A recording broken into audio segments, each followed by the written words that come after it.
I'm here with Leon and Katrina Gaither, two of my clients who took the leap of faith buying a home. With guidance, a lot of questions, and a few surprises along the way, they were able to navigate the process from search to closing. They'll be sharing their firsthand experiences, what it felt like buying a home in today's market. Please help me and welcome as we learn from Leon and Katrina with the buying process. I started a podcast called Just Listed with Vik, giving those professionals in the real estate industry a platform to not only promote themselves, but to create stronger consumers. Whether you're looking to become a real estate agent or in the market to buy, sell, or become an investor, join me as we learn and grow together. And as always, welcome home. How you guys doing? Doing well. Wonderful. All right. Well, thank you for joining me. Let's share with our guests what it was like in the looking process.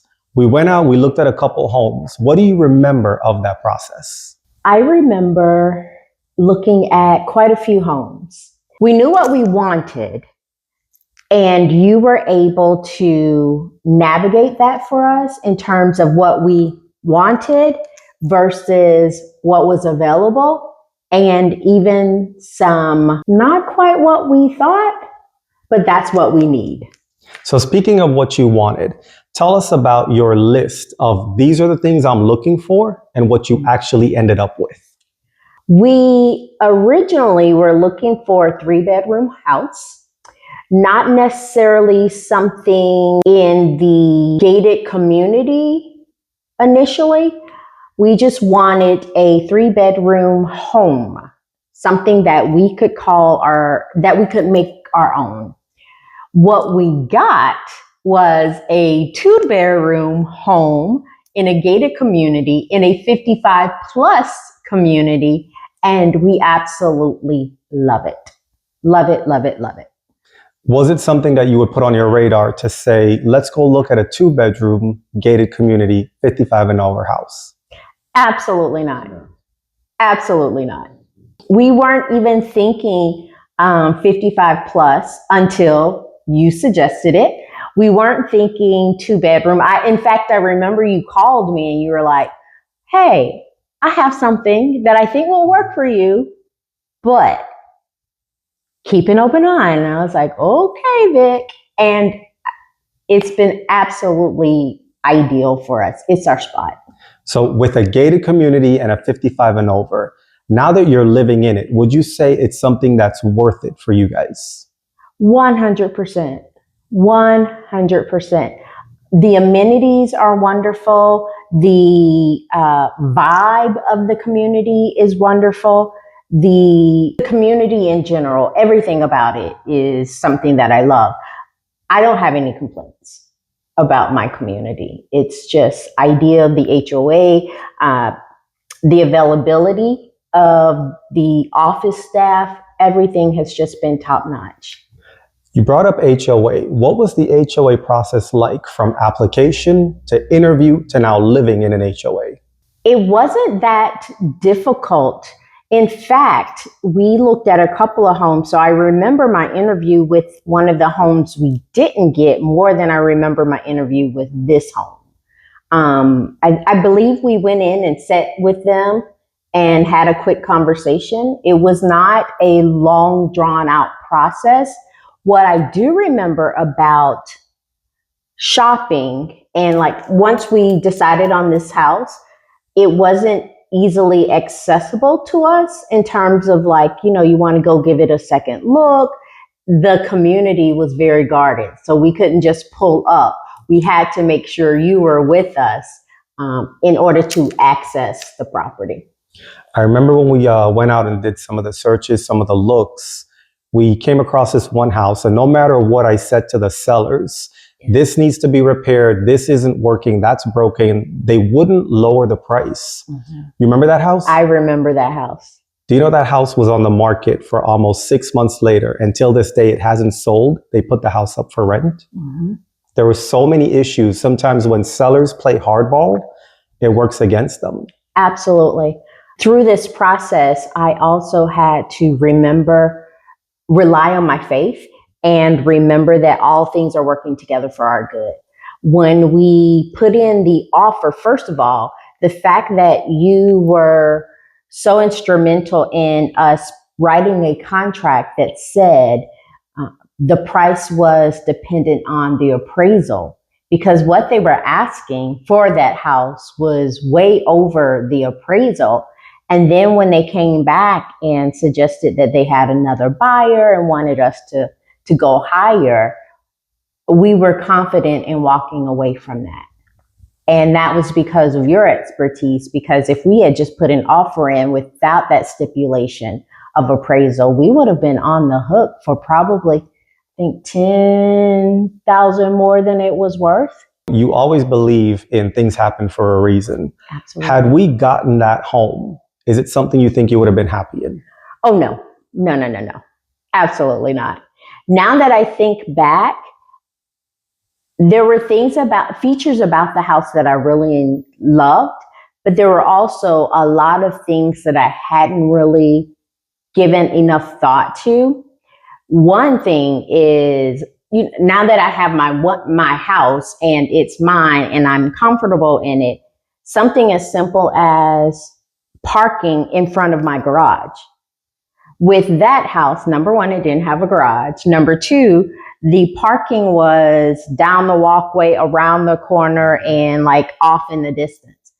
I would have been absolutely livid every time I had to go to my car, or especially, bringing things in, rainstorms, like all those little things that I hadn't really thought about in that process. For first-time homebuyers, what would you say are some misconceptions that they typically have? The biggest misconception I think all buyers have is that they're going to find everything they want in someone else's house. If they have a list of demands, wants that they can't live without, then I would suggest that they actually look into building their dream house, because you're not going to get your dream house in a property that someone else has already built. It's important for people to consider the physical location of the house, because you can't change that. But anything within the house, the structure, for the most part, can be altered to meet, your needs. But if it's not where you want the house to be, or if the bones of the house aren't what you want, then that's something that you really have to think about closely, carefully. What's one thing about the buying process, now that you've been through it, you could say, looking back, surprises a lot of new buyers? That if you go in with the right mindset, it's not as difficult as it may seem. You're overwhelmed with what you don't know, but the whole point of it is having someone to guide you through the steps that you need to find out. You know about looking at interest rates, you know about looking at down payments, you know about looking at estimates and, things of that nature. But the things that you don't know about is those little sneaky things that come out of nowhere that it's like, okay, I don't recall ever being confronted with this. Like the appraisals. When you go to look at a house and you try to settle on that house, you want to put in an offer for it, but you have to know exactly what you're getting into. And you helped us to navigate through that process of, okay, do you really want to do this? And this is what you have to look at in order to go through the process. Once you got to the closing table, were there any costs that you were surprised of that showed up on your sheet? No, not any costs. It's just we had a little run-in with the title company, because they had to ensure that the people who were selling us the house had the title and that everything was clear. It only took us about a half an hour waiting to get the document signed, and it went through. So let's just say somebody gets approved for $500,000. Mm. What's your advice on, let's go purchase a $500,000 house. My monthly payment is going to be roughly $2,900 a month. Mm-hmm. I'm going to go to the max approval budget and purchase a property. Well, just because you can afford a mansion, it doesn't mean that you should buy one.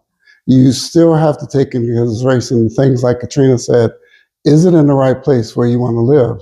What are the conditions that get you to your house, like pulling into your neighborhood, getting out of your neighborhood, being able to understand that even though there is a price limit on what you can afford, you still have to understand that this is what I really want to do.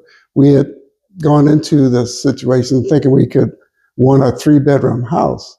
Well, come to find out, once we saw what was on the market and what we saw what our needs were, we didn't really need that much. So that took into consideration of the price also. So you have to just think about the things that you truly need and being able to say, can I be satisfied with something else? Because again, as Katrina said, you're not building your own house. You're trying to fit into something that somebody else had. Once we walked into that house, how did you know that was the house for you guys? Well, first of all, Katrina liked it. So, and that's a big point. I wanted to make her happy, but it satisfied all the needs that we had. And it was ready. We didn't have to do anything. And that's a big concern because instead of putting money into the house to make it what we want, we could condition it and buy the things that we needed to make it a home. So that was very important to us. Living with an HOA, there are monthly expenses that you pay the HOA. But with that comes a lot of amenities. Right. You guys live on a golf course. Right. Is it worth it, looking back, to live in an HOA? And what are some of the amenities that are afforded to you guys? It's worth it to me because I play golf and I live on the 14th hole.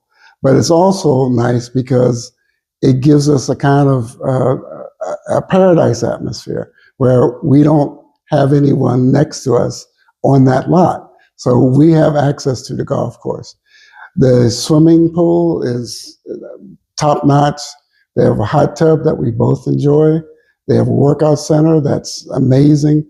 Learning to play pickleball, all the things that you could think about having a community that provides you access to activities that will make you happy. One thing that your HOA covers is a gated entry. Is it something that's worth it to you guys? The security aspect is very important. We have neighbors that are very sociable. We know all the neighbors, but giving that little extra that knows that when we go to the gate or when someone's coming to the gate, we're not surprised. They call us and, they contact us to make sure that those are the people that are supposed to be in the community. It's an added benefit. We like it a lot.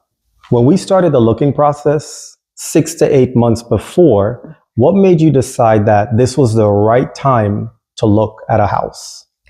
So initially, when we started looking, we were just dabbling, like, oh, what's out there?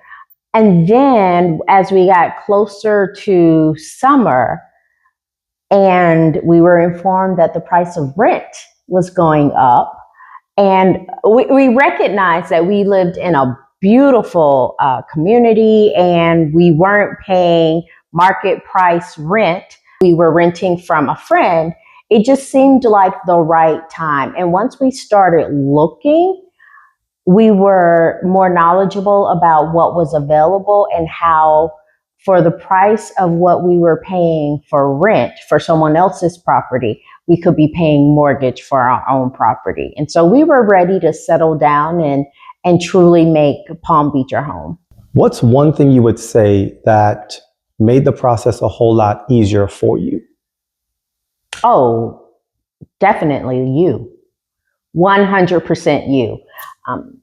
Being that I could call you, text you, connect with you anytime I had a question or wondering, what about this? What about that? It was 100% you. And I knew that you were looking out for us in a way that I don't know if I could just trust a general, agent that I called and connected with on the phone. I knew you and your reputation. I knew you personally. And so I really just felt comfortable with you in the process. And there were so many little things that came up that you responded to in a way that further ensure that I knew we were in good hands. Looking back, do you guys think you made a good investment? Oh, absolutely. Okay, so I have something for you. On the front of the card, it's how much we paid for the house. Do you remember how much you paid for the house? Yes. Okay.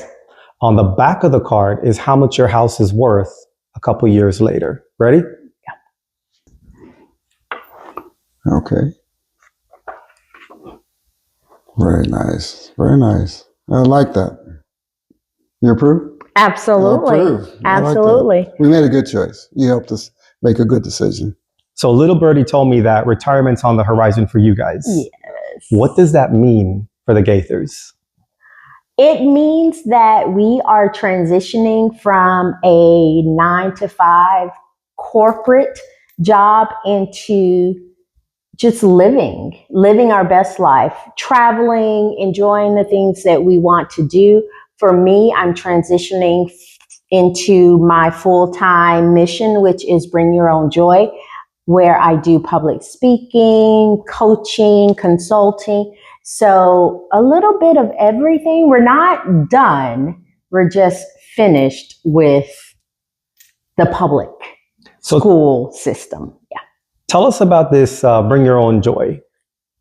So Bring Your Own Joy is really a mindset that I think is needed, especially in this time of uncertainty, this time of political unrest, this time of just living life, where we have to remember that we are already equipped with everything we need, and that our sole purpose, our joy is in living our best life. I also heard that we're in the presence of an author. I am.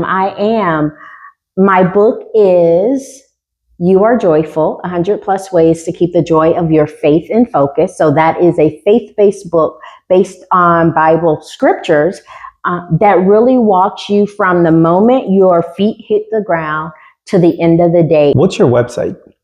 My website is bringyourownjoy.com. You can also find me on Facebook at Bring Your Own Joy, as well as Katrina Norris Gaither on Facebook. For you, for retirement, what's your next step? Being able to enjoy doing things at our own time schedule. So I know Katrina's going to be doing the world tour with the book and traveling the world on that part. Mm-hmm. Tell us why they call Leon the money man.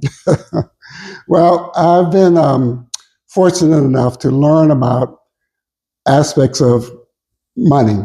That means being able to figure out exactly where you stand, how you can manage your money, but more importantly, how it can help other people. So how would somebody get in contact with you to learn about retirement and managing their money? Well, I have an email address. It's lgaither@valueteachers.com. And also you can go to nationallifegroup.com and look up Leon Gaither, and I'm on the website. For first-time homebuyers, what's the advice you would give to them? Again, being able to understand what your limitations are. You can always shoot for the top, but you need to make sure that you can afford what you really need. And then you can need what you can really afford, because we started out at one aspect, but we came to the realization that we didn't need that much. So being able to go within your own means and being able to decide what will make you happy in that decision-making process. Looking back, would you say it was a stressful process or not? Oh, no. You made it very comfortable for us to do that. As Katrina mentioned, we could call you and we could talk through things. But not only that, you gave us suggestions that made sense. You know, when you go with somebody through this process, you want somebody that's actually looking out for you and not just presenting a property to buy. And you did that for us. You made sure that we understood all the ramifications that would come with being in a certain neighborhood, being in a certain price range, and looking at a house that needed help. You know, we didn't want to be in that position, and you walked us through that and gave us some really good tips about what to look forward to. I hope you were able to have a better understanding of what the buying process was like from Leon and Katrina. Thanks for watching Just Listed with Vic, and as always, welcome home.